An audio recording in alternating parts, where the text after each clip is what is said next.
Matiim na tinitigan ni Kalista ang lalaking kaharap na makalabas siya ng penthouse. Nag-aabang ito sa labas ng bahay niya at iniintay siyang makalabas. Nagpadala sa kanya ng mensahe si Thor na hindi siya nito ipagmamaneho dahil stuck pa rin to sa opisina kasama si Via. Alam niya na importante ang ginagawa ng dalawa kaya naman hinayaan niyang mga ito. She wanted to hire a grab to send her to the office but Thor insisted that he will send someone to pick her. Habang pinagmamasdan ang lalaki ay naniningkit ang mga mata ni Kalista. Nakasuot to ng simpleng puting t-shirt at kupas na maong na pantalon. He wore a baseball cap that was brought down until half of his forehead was covered. Nakasuot din ito ng itim din na mask kaya halos hindi makitang mukha nito. Ang unang hinala na pumasok sa isip ni Kalista ay si Vinson, ang kaharap dahil magkapareho sila nito ng bulto ng katawan pero kagad niya ring binurang idea na yon. Hindi magkasundo si Thor at Vinson para utusan nitong lalaki na sunduin siya. Isa pa kung ito nga si Vinson ay bakit pa nito kailangang magtago para lang makipagkita sa kanya. Habang pababa ng elevator ay hindi niya mapigilang sulyapan ng paulit-ulit ang lalaki pero dahil nakayuko ito hindi nagtatagpo ang mga mata nila. Napa-smith si Kalista. Gusto niyang kilatisin ng lalaki kung ito nga si Vinson. Pero kahit na anong gawin niya, tangi ang bulto ng katawan lang nilang magkapareho. Bakit hindi ka nagsasalita? Hindi na nakatiis si Kalista, tinanong ang lalaki. Malapit na silang dumating sa basement kung saan nakaparadang sasakyan niya sa kotse. Ang gagamitin dahil na rin sa utos ni Thor. Ang pinto ng elevator na unang bumukas bago pa man makasagot ang lalaki. Nauna rin itong lumabas at pinagbuksan siya ng pinto nang makarating sila sa sasakyan. She sat at the back seat and the entire journey was so quiet that Kalista felt suffocated. Why is this man afraid of talking? Are you a mute? Sa pamamagitan ng rearview mirror ay tiningnan niya ang lalaki pero nakakonsentrate sa daan ng tingin nito. Kaya naman ibinaling niyang tingin sa daan at sakalang niya natuklasan na ibang tinatahak nila. Pinigilan ni Kalista ang sarili upang wag magpanik. Kinalma niya ang sarili saka muling tumingin sa harap sa pag-asang sasagutin siya ng lalaki. Saan mo ko dadalhin? Kalmadong boses sa tanong niya.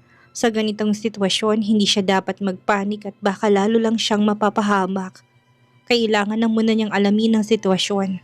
Saka mag-iisip ng solusyon kung paano makatakas. Ang buong akala niya hindi siya sasagutin ng lalaki. Pero nagulat siya nang bigla itong tumawa ng mahina na sinundan ng mababa at baritono nitong boses.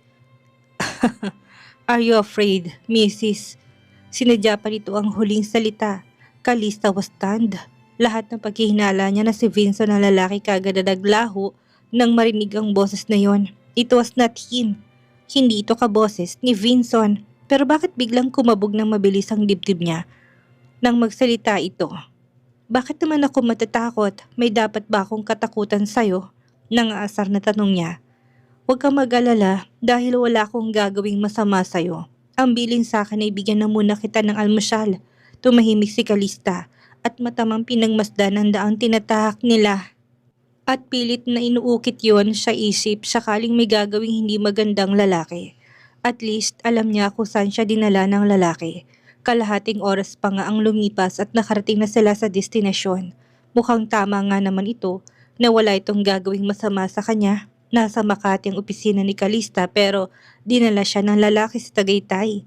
May naghihintay na sa kanila na staff ng restaurant. Nang pagkakainan nila at dinala sila sa isang private room kung saan tanaw na tanaw ang magandang tanawin ng Taal Lake.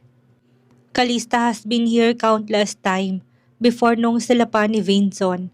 Ngayon may ibang lalaki na nagdala sa kanya ay tila may bikig sa lalamunan niya at pakiramdam niya ay mahirapan siyang kumain. My office is far away from here. Breakfast lang ang kakainin ko pero bakit dito mo ko dinala? Tanong ni Kalista na makaupo na sila. Nakayuko ang lalaki habang tinatanggal ang suot na mask bago ang suot na sombrero. Hindi inalis ni Kalista ang tingin at sinusundan ng bawat pagkilos dito habang ang dibdib ay muli na namang nagumpisang maghormentado. Nang tumingala sa kanyang lalaki, pakiramdam ni Kalista ay naiwan ang hininga niya sa lalamunan. Watching that gorgeous face, staring at her with his eyes deep as if wanting to devour her, makes her heart itch. You, she uttered, her voice trembling in excitement and irritation for deceiving her. Why is it you? Why can't it be me? The man lazily leaned on his chair while grinning. Ang matiim nitong titig ay hindi inalis sa kanya. Ha! Naiinis na nagpakawala ng tawa si Calista. Are you playing dumb with me, Vincent? Yes. Ang kasama niya ngayon ay walang iba kung hindi ang tatay ng ipinagbubuntis niya. Hindi nga siya nagkamali nang hinalat iniba lang nito ang boses para lituhin siya. Masama bang kumain ng breakfast kasamang ina ng magiging anak ko? Ang boses nito ay ang boses na ginamit nito noong nasasakyan sila. Oo, bakit hindi ka doon kumain kasamang asawa mo at ako ang pinipeste mo? Palatak pa ni Calista. Kahit naiinis ay kinuha pa rin niyang menu at pumili ng pagkain pero ang totoo ay gusto lang niyang takpan ng muka dahil sa sinusupil ng ngiti. She was actually glad that Vincent was right in front of her. Marahil dahil yon sa anak na pinagdadala niya, kaya ito nag-release ng happy hormones nang makita si Vincent. Vincent leaned his body forward and stared at Calista. Seryosong mukha niya pero walang salitang lumabas sa bibig niya. How could she tell Calista the truth? Kaya kahit na alam niya magagalit si Calista, hindi siya nagsalita at muling bumalik sa pagkakasandal sa upuan at pumili ng pagkain. Siya ngayon ay pagkakasyahin niyang sarili na lihim silang magkasama ni Calista. Kahit pa nagalit ito sa kanya, ang mahalagay magkasama sila. I will tell you soon, Calista, pero hindi pa siya ngayon hanggat hindi ko nasisiguro ang kaligtasan mo, bulong niya sa isip. Nang walang narinig na sagot mula kay Vincent ay mapaklang napatawa si Calista. Lahat ng tuwa na nararamdaman niya ngayon lang ay biglang naglaho. Sabi ko na nga, hindi mo naman kayang aminin.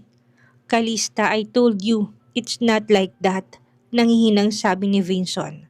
Tumayo siya sa upuan at lumapit sa tabi ni Calista bago ginagap ang palad nito at malumaning nagsalita. Sa sobrang hina ng boses niya ay kinakailangan niyang lumapit kay Calista para marinig siya nito. Nagulat si Calista sa ginawa niya at gustong umiwas ng muka pero hindi ito hinayaan ni Vincent. Hinawakan niyang baba nito upang magkaharap sila at magtagpo ang mata. He just want to keep things from Calista. But seeing her hurting and resenting him like this, his heart aches over and over again. Sinabihan na siya ni Rex na kailangang sekretong pakikipaglapit niya kay Calista at kailangang walang makakaalam lalo na sa mga tauhan ni Odelia para hindi malaman ng mga to ang kilos niya. Then what it is, Vincent? Bakit mo ako pinilit na maging fiancé mo? Kung kasal ka naman pala sa iba, hindi ka agad nakasagot si Vincent dahil pumasok ang waiter upang kunin ang order nila. Pero natili ang daliri niya sa palad ni Calista. Saka lang siya nagsalita na makaalis na ito. Odelia and I have known each other since we were kids. Nung nasa US ako, siyang nakakalaro ko. Dahil magkapit-bahay kami, we were close because I mistook her as a boy at first. She keeps wearing boys' clothes and keeps her hair short. That is why, when I went back to the Philippines, we lost contact. But some circumstances happened when I went back to the US to take over some business. Vincent paused and tried to steady his rugged breathing. Ito ang mga sandaling ayaw niya nang balikan. Tahimik na nakikinig si Calista at inaabsorb ang bawat sinasabi niya. Odelia's father, Mr. Cheng, helped me when I was being hunted by my enemy. Kaya nagkaroon kami ulit ng komunikasyon ni Odelia. Kaya nang humingi ng pabor si Odelia ay pinagbigyan ko siya dahil pareho kami ng interes. She needed a fiancé para iwasan ang pagpapakasal sa lalaki hindi niya kilala at dahil kailangan ko rin ng babaeng pakakasalan upang hindi ako i-pressure ni Lolo at pumayag na itong magpa-opera. Nang pumayag ako sa request ni Odelia, itong isa sa mga dahilan kung bakit nahirapan si Vincent i-process ang divorce nila ni Odelia dahil hawak siya sa leg ni Mr. Cheng. Malaki ang utang na loob niya sa matanda at dahil gustong gusto siya nito para sa anak ay hindi siya nito pinayagang i-divorce si Odelia. Pero gusto niyang subukan muli kaya pupuntahan niya ito sa mansyon nito kasabay ng pag-iimbestiga niya kung naroon ngang ina ni Calista. Calista remained silent. She is weighing every word Vincent has said. Nahahati sa dalawang desisyon niya kung paniniwalaan ito o hindi. Ang bahagi ng puso niya na naniniwala dito ay mas lumalamang at muntika na siyang bumigay pero kaganyang napigilan na sarili na wag itong hawakan. Nagpapasalamat siya at dumating ng order nila kaya't nag-concentrate siya sa pagkain. Then why didn't you divorce Odelia now, Vincent? Naoperahan na si Lolo Greg at maayos na rin ang pagpapagaling niya. And about Odelia's father, hindi may tuloy ni Calistang sasabihin dahil bigla niyang naalalang sinabi ni Rex. Kung ang ama ni Odelia isa sa mga nakakataas sa RDS, ibig ba nitong sabihin ay may harapan itong kunin ng approval para may pawalang bisang kasal nila? Ibinaba niyang hawak na kutsara at tumingala upang tingnan si Vincent. Are you going to their place? Ginagap ni Vincent ang palad niya sa kamarahang pinisil. I am, pero hindi kita kayang iwan lalo na ngayong malapit ka ng mga anak. I know. I am an asshole for lying and keeping this to you. But I am doing it to protect you and the baby. Umiling ang lalaki. I have things that I want to say but I can't. Naintindihan ni Calista si Vincent dahil alam niya na makapangyarihang tao ang kakalabanin nito. Ibinalik niyang tingin sa pagkain at hindi nagsalita at ang akala ni Vincent ni nagtampo na naman siya kaya muli nitong hinawakan ng baba niya at pinihit paharap dito pero hindi to pinayagan ni Calista. Tinabig niyang kamay nito saka nagsalita. Naintindihan kita. Alam ko may mga bagay na hindi dapat sabihin kaya ayos lang sa akin. Kumain na tayo at lumalamig ang pagkain, saad niya. Hindi siya pinakinggan ni Vincent at yumakap ang braso nito sa bewang niya, saka inihilig ang ulo sa kanyang balikat. Alam ko hindi mo pa ako napapatawad pero gusto kong ipaalam sa'yo na ikaw lang mahal ko, Calista. Ikaw lang at wala ng iba. Kahit na 2 bangkang nakalahad sa harapan ko, hindi ko kayang mamangka gamit ang 2. I will always be on the same boat with you. Kahit na anong mangyari sa akin, itandaan mo na ikaw at ikaw lang ang hanapin ng puso ko, Calista. Yumuko si Calista at kinuyom ng mariin ng kamao. Her eyes started to sting and she blinked rapidly to stop the water from coming out. I will forgive you only if you come back alive. Mahina lang ang boses niya pero alam niyang maliwanag na narinig yun ni Vincent dahil tumango ito. I will. Pagkatapos noon ay magpapakasal na tayo, okay? Hindi lang yon. Kapag nagtagumpay ako ay may ibibigay akong sorpresa sa'yo. Tinapik ni Calista ang ulo nito upang alisin sa pagkakasandal sa kanya. You can save that when you come back. Maya-maya sagot nito. I'm glad that we can get this close again. Kahit na alam kong galit ka sa akin. Kahit na alam kong marami ang nakabantay sa kilos ko at minsan mahirap takasan. Dagdag niya sa isip. Maya-may tumayo si Vincent. I'm leaving. May susundo sa'yo dito at siya na maghahatid sa'yo pa uwi. Please, don't ignore him anymore. Magpapanatag lang ang loob ko kapag nalaman kong siyang kasama mo. Nabigla si Calista sa biglang pagpapaalam ni Vincent. Hindi niya nito inintay ang sagot niya dahil mabilis ang hakbang na lumabas doon ng private room. Nagtaka man na hindi na ito hinabol ni Calista. Maya-may muling bumukas ang pinto at may isang lalaking pumasok. Ang buong akala ni Calista ay bumalik si Vincent pero nang lumingon siya at makita si Frederick ay labis na gulat ang namayaan niya sa kanyang mukha. Bakit ka nandito? Puno ng pag-alala siyang tinignan ni Frederick at nanatili sa pinto saka sumilip sa labas. Samantala na makalabas at makarating sa parking lot si Vincent ay kaagad na tumunog ang phone ni Vincent at si Rex ang tumatawag. Hey you, gusto mo ba talagang ilagay sa panganib ang buhay ni Calista? Sinabi ko na sa'yo na huwag siyang katagpuin pero talagang nilabas mo pa siya para makita kayo ng kayong dalawa lang. Naikuyom ni Vincent ang kamao na nakahawak sa manibela. I know that, pero hindi ko kaya na hindi siya makita at makausap bago ko umalis. I was careful pero nasundan pa rin nila ako. You do know that you are monitored, right? Kaya kahit na mag-disguise ka pa ay malalaman pa rin nila kung nasaan ka. How is Calista? She's fine. I called her brother. They should be leaving before Ty's men come. Fuck, they're here. Malakas na napamura si Vincent at kagad na kinabahan. Baka maabutan ng mga to si Calista. Mabilis na lumabas ng restaurant si Vincent. Kanina dahil binalitaan siya ni Rex na pupunta sa kinaroonan niya. Ang tauhan ni Mr. Cheng. Ang ama ni Odelia marahil natiktikan siya ni Odelia. Dahil wala pa siya sa office kaya ginalugad na naman itong mundo para mahanap siya. At kapag nakita ng mga itong kasama niya si Calista ay siguradong sasaktan ng mga tong babae. Kahit kaya niya makipaglaban, hindi pa rin niya kakayanin ang dose-dose ng kalaban. Distract them and don't let them come near Calista. There will be someone coming to help you if the situation is uncontrollable. Bumaba ng kotse si Vincent habang kausap pa rin si Rex sa suot ng maliit na earpiece. Don't worry about it, Rex. Kaya ko na to. Mabilis niyang pinatay ang tawag at mabilis na rin pinadala ng mensahe si Frederick na huwag nang palabasin si Calista. Matapos yun nilalapitan niyang tauhan ni Mr. Cheng. Nakabababa pa lang ng sasakyan. Isang itim na van ang sinakyan ng mga to at maliban sa driver na nagpaiwan ng 10 na sa harapan niya. It's a surprise to see you all here. Nakangising bati niya habang isa-isang tinitingnan ng mga tauhan ni Mr. Cheng. Dalawa lang sa mga to ang Pinoy at ang iba ay may ibang lahi na hindi nakakaintindi ng Tagalog. Madam Odelia said to fetch you, then she gave us the location here. One of the guys answered before the other one followed suit. We are to teach you a lesson if you meet with the two men again. Vincent sneered and crossed his arms in front of his chest.